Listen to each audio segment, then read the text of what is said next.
Hai, coklat dengan format baru. Hai Nes, apa kabar Nes? Saya termasuk yang sedih kalau saat mendengar 14 tahun coklat ini terancam bubar waktu itu ya.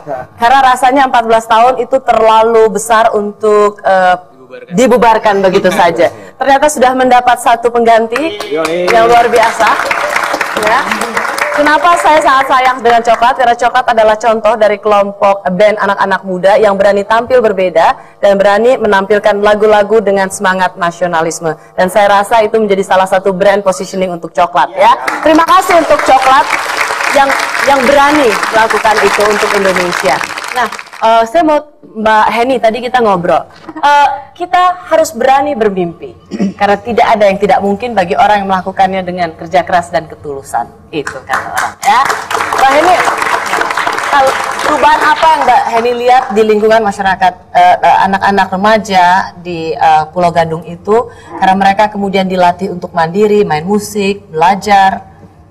Untuk komunitas sendiri untuk anak dalam Sanggar Roda ya banyak hal, seperti banyak kita mengutamakan hal pendidikan, itu penting sekali karena awalnya untuk bersekolah segala macam itu kan banyak apa ya Mbak ya, namanya anak suka main segala macam, tapi dengan adanya Sanggar dan mereka tuh sudah mulai disiplin.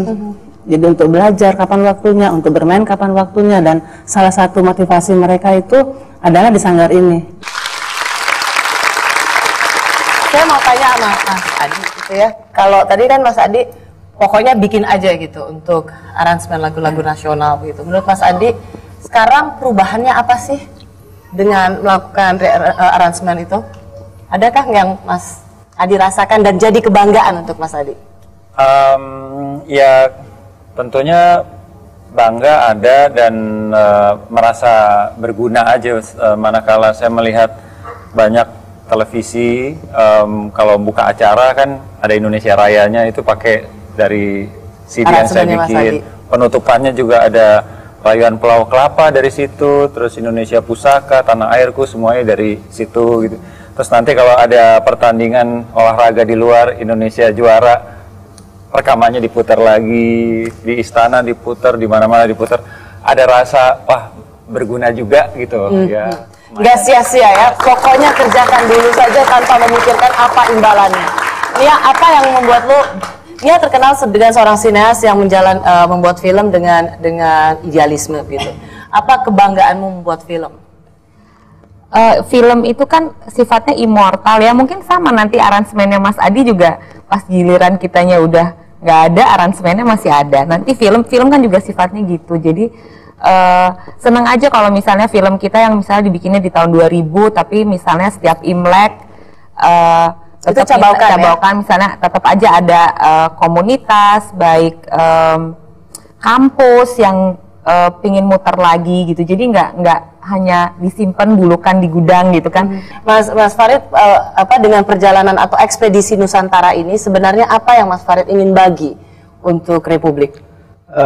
Jadi tadi ditanya kenapa lama ya 10 bulan. Jadi sebenarnya kami berdua tidak cuma jalan pesiar sebenarnya. Jadi kami melakukan wawancara, membuat reportase, membuat video dokumenter, dan mengambil shoot fotografi, kemudian kita banyak menggali cerita juga dari penduduk setempat. Itu kenapa itu lama.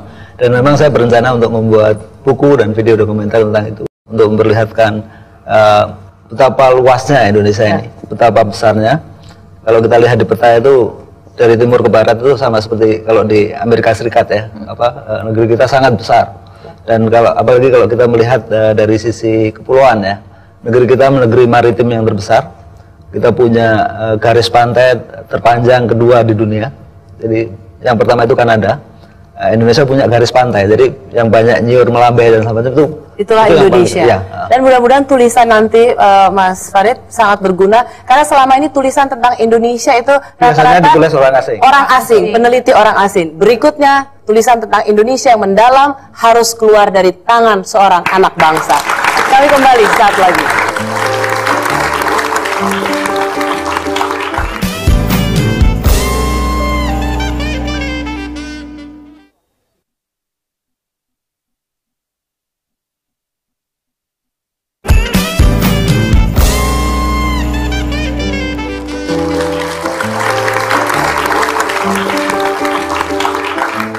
Ya, keluarga Indonesia dalam rangka memperingati kemerdekaan Indonesia, saya mengumpulkan sahabat-sahabat Rosi yang meskipun di tengah persoalan yang begitu besar, tidak pernah berhenti mencintai Republik ini, dan masing-masing di antara mereka memiliki cara yang berbeda-beda untuk memberikan cinta dan persembahan mereka untuk Indonesia.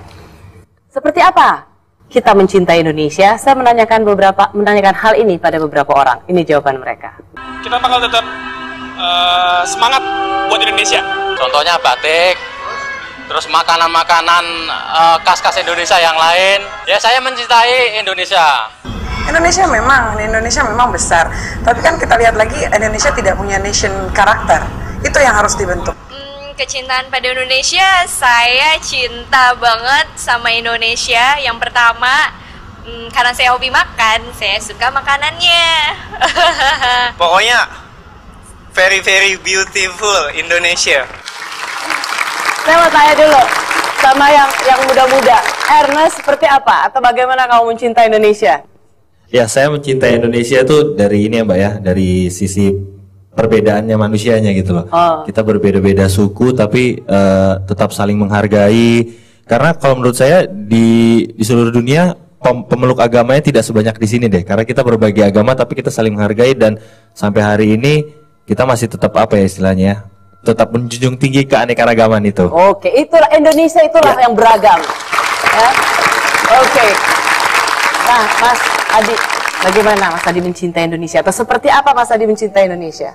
Nah, seperti Ibu Heni tadi, saya kagum, saya pengennya yang kayak begini nih, dan mungkin saya di bidang yang satunya, Bu Heni di bidang seperti ini, tetapi lebih bagaimana memberi kontribusi Indonesia lebih maju secara holistik melalui pembinaan kesenian.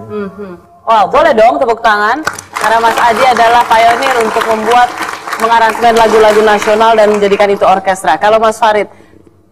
Cintai Indonesia, saya kira mengenali Indonesia dengan lebih baik, mengenali potensinya, jadi keindahan alamnya, pulau-pulaunya dan segala macam, tapi juga mengenali masalahnya. Jadi saya merasa dari keliling Indonesia ini saya bisa memahami problem dengan lebih baik ya. Jadi mencintai Indonesia itu termasuk mengenali persoalan di Indonesia. Ya, saya kira itu salah satu aspek. Oke, nih ya.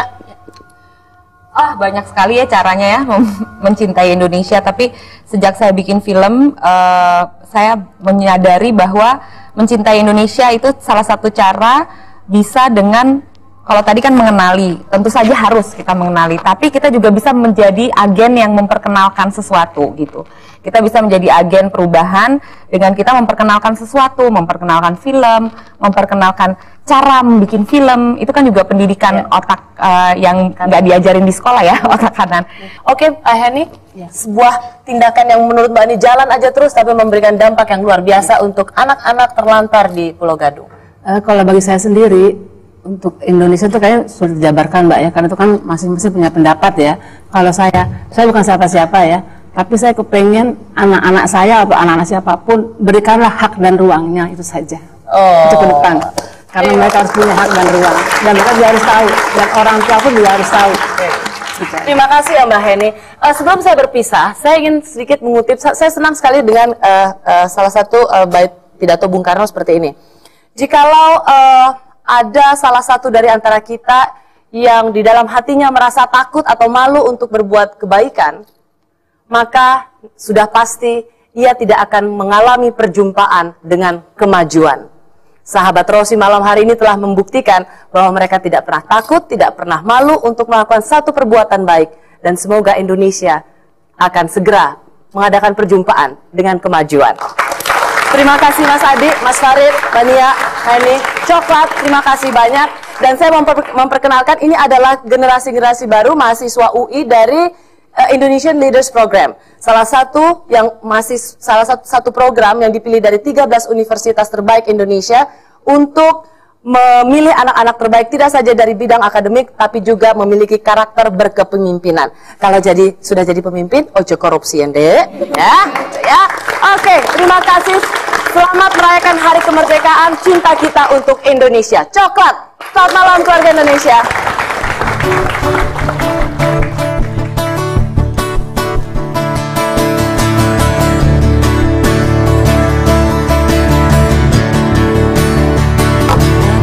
Terasa lagi hilang akan diri.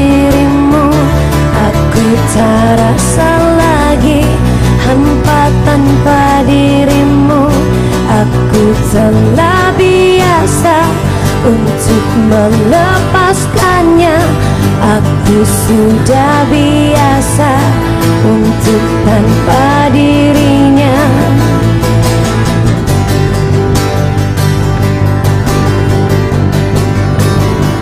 Semua yang telah terjadi, biarlah terjadi. Semua yang akan terjadi, biarkan menjadi. Aku telah biasa untuk hadapi semua. Aku sudah biasa hadapi segala